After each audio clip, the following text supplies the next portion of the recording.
Alors, le pôle FinTech Innovation a été créé par la CPR pour offrir aux startups du secteur financier un point d'entrée unique. En effet, les startups ne connaissent pas les usages et les codes du secteur financier et ont besoin de savoir à qui s'adresser pour savoir si elles sont réglementées ou si elles ont besoin d'un statut particulier. Au-delà de cette première mission, le pôle FinTech a aussi comme mission de servir d'observatoire de l'innovation du secteur financier. C'est pour ça que nous rencontrons énormément de startups, mais également d'acteurs de l'innovation du secteur financier, pour rendre compte de l'innovation qui est en train de bouleverser le secteur financier. Et nous avons fait plusieurs rapports, certains sur les néobanques, sur l'intelligence artificielle, pour essayer de rendre compte de ce phénomène de transformation du secteur financier qui est à l'œuvre aujourd'hui.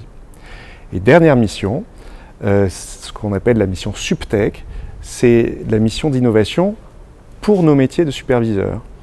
Puisque le secteur financier se transforme, il n'y a pas de raison que le superviseur n'adopte pas les mêmes technologies pour améliorer l'efficacité de ses métiers et surtout s'adapter aux nouveaux métiers de la banque et de l'assurance. Nous sommes très présents sur l'intelligence artificielle.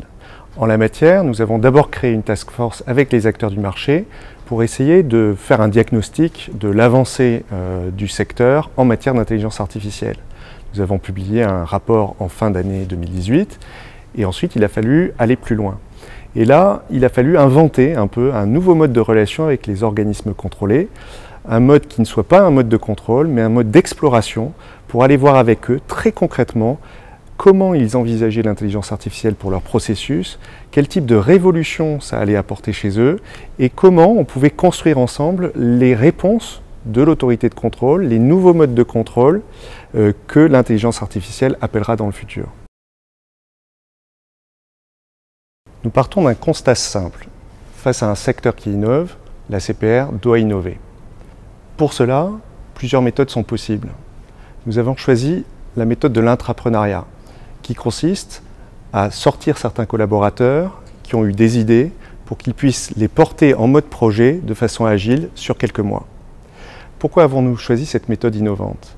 Elle répondait à plusieurs de nos critères. Le premier, c'est que le projet répond comme ça à des vrais besoins métiers. Le deuxième, c'est que ça permet d'impliquer l'ensemble de la structure dans cette démarche d'innovation.